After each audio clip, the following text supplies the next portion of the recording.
Bismillahirrahmanirrahim. How many of you feel that you belong to a culture? How many of you feel that you belong to something that is on the right path, which is often known as haq? Lekin munga sokyu, munga Paktaniyu, ya munga Pakistanianu, ya are we Asian British, ya are we British, or are we Asian, or what are we? Sfaram to Sakwan and then you get a little bit confused.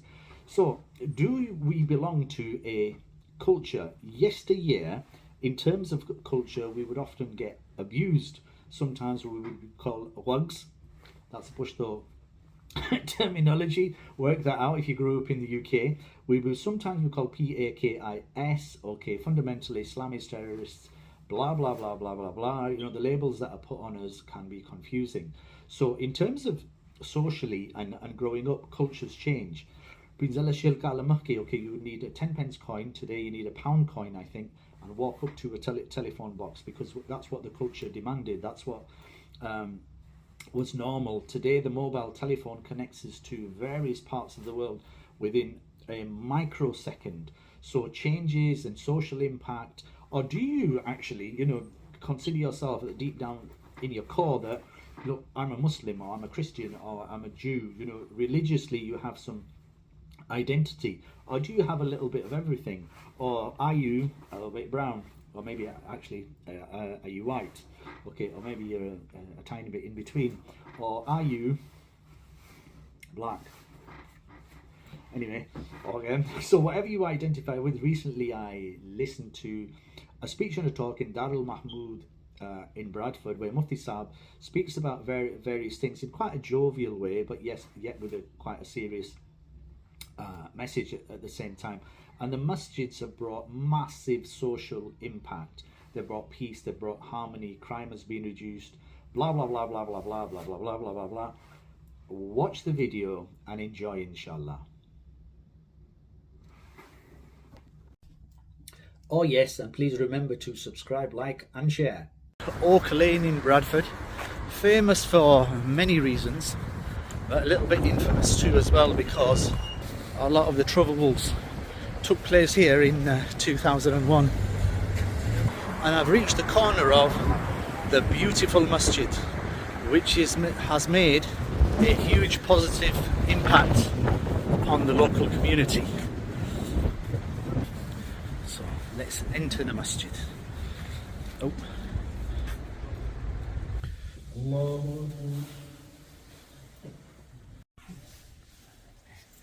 MashaAllah, so people are gathering in the masjid. Pretty much majority, overwhelming majority, I can't actually see anybody but immigrants, meaning people who have immigrated themselves or who are children of immigrants here. Is there anybody? I mean, I may have met like a few people from Gujarat or specific area of Gujarat. Otherwise, Indians, Pakistanis, Bangladeshis, Somalians, we'd never have met together. Think and operate with our entire family in the way we want them to operate. And if we don't understand this, we just can't do it. Today we have very few youngsters or adults, even you can say my age, between 30 and 40 to 50, who think differently to their parents who are 70, who were the initials. I don't know what you meant by old school, I won't go into that right now, but there's clearly a lot of challenges between that. Why is that challenge there? The reason is that we are a product of society. Human beings and society and culture can never be divorced. We are culture. There's people who might say, I'm not cultural. By the way, is there anybody here who doesn't reckon they're cultural? I hear that from a lot of people. I'm just wondering if there's anybody here who thinks they're not cultural. Anybody who thinks, no, I don't like culture, I'm not cultural. Is there anybody? They say it very proudly, I'm not very cultural, I don't believe in that stuff. You are cultural, everybody's cultural, you can't escape culture because culture is human.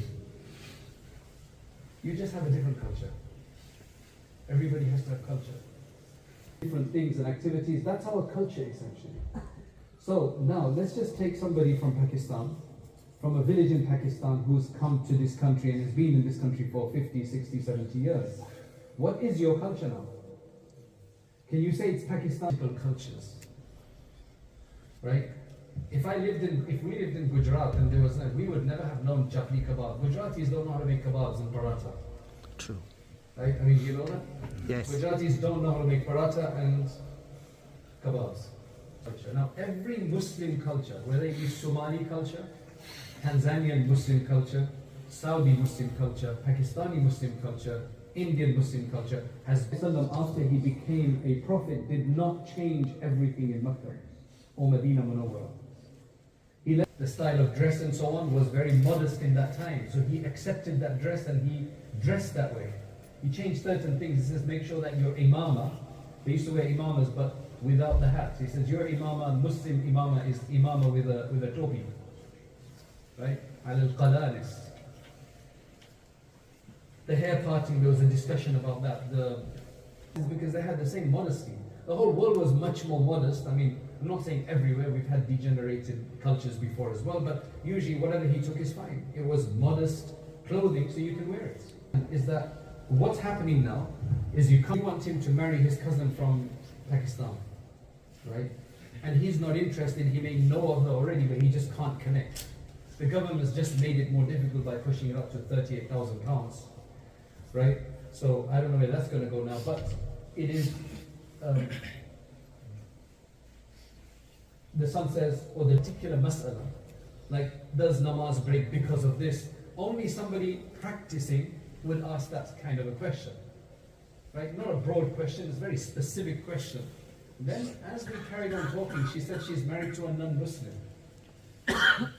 That's what shocked me.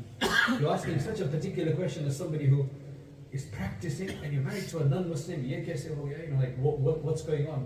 She said a long story, but I was forced to marry my, I don't know, somebody, cousin, whoever it was, and it didn't work out, it was bad for me, and then I just left everything. So what's people doing is that they leave their faith, because usually the parents do as they say, so then they start thinking that it's Islam that forces them to marry their cousin who they're not interested in. And literally just last week, a woman called and she said, is my marriage valid? I said, what happened? Why? What's the issue? She said that they came to ask me if I'm interested in somebody. And I said no. I made it very clear. I said no. So how did the marriage take place? I said my father didn't approve of it, but my mum got a bit deceived by some discussion and she kind of half said it's okay. I said, this is really crazy. This is really strange. I didn't understand it. And so forth. Did the egg come first or the hen came first? You don't know. One had to come first, right? Because you can't keep going on like in circles like that forever, can you? Right? One has to start first. Who started it all? So, what we can conclude by looking at everything in the world is that it must have somebody who made it. That's the basic idea that you have, because these things can't happen by random. Everything happens in a system. I'll lay a bit later, right? Everything happens in a system. So, what we can say is that there's a maker for all of this. Who is the maker? We don't know it's Allah. We just know it's a maker, a manufacturer, somebody who creates all of this. So now what we do is we start looking at the different religions. Can Islam if somebody asks you that democracy. question, can Islam and democracy exist together? How do you answer that question? You say yes. Right? So those of you who said yes, what about in France? Crazy people down there. They don't let the Muslims survive. You can't even cover yourself on the beach. It doesn't seem to be surviving in France very easily. So how can it survive? Again, wait back to this answer. I'll give you a quick example. There's a girl, she is 8 years old. She has an older brother, 2 or 3 years older than her. The brother needed glasses. He went to the optician, they had some eye issues, and the optician said, you need glasses. So when he came back home, his young sister, who was 8 years old, started making fun of him. Hey, you're going to need glasses. You got glasses, right? Did your little sister make fun of you? Okay, mashallah. So she started making fun of him that you got glasses. Why? Because your dad has glasses, your mom has glasses, your older brother has glasses, so you're probably going to need glasses as well. Because it runs in the family, it's genetics. Do you think that makes sense? Okay, so do you think the sister got glasses afterwards? Do you think she needed glasses as well afterwards? You don't know. 10 years later, she has now younger brothers, sisters as well. Got glasses. Younger one need glasses. Does she have glasses? You would expect that she does, right? She doesn't have glasses. And she doesn't have glasses. What I'm trying to say is Allah works. Allah works. What does that mean, Allah works? He is there for you when you ask Him. SubhanAllah. It's very important to understand that for our children. If we connect them to Allah from a young age, we will have to supervise them less. If your child, right, if you're a teenager, if you're not there, the teenagers with whoever, and they still pray, or are, whether late or early, but they still pray, right, that means you're onto something. Yes, they might be lazy a bit, they might wake up late. That's just youth and human beings, even adults do that, right? But what I'm trying to say is that you don't connect them to Allah from a young age, then we have a very tough time. And Islam has to be organic in our homes.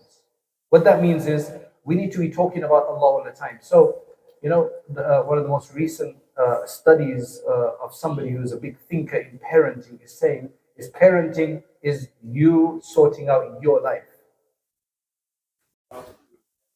So the evening is finishing off with a presentation from Ummah Welfare Trust. And they're just showcasing some of the projects. The trust does a huge amount of work. I think I heard earlier on £1.7 million has been spent in Gaza, as we say in Yorkshire, fairly recently as well, and they're showcasing some of their other projects, mashallah.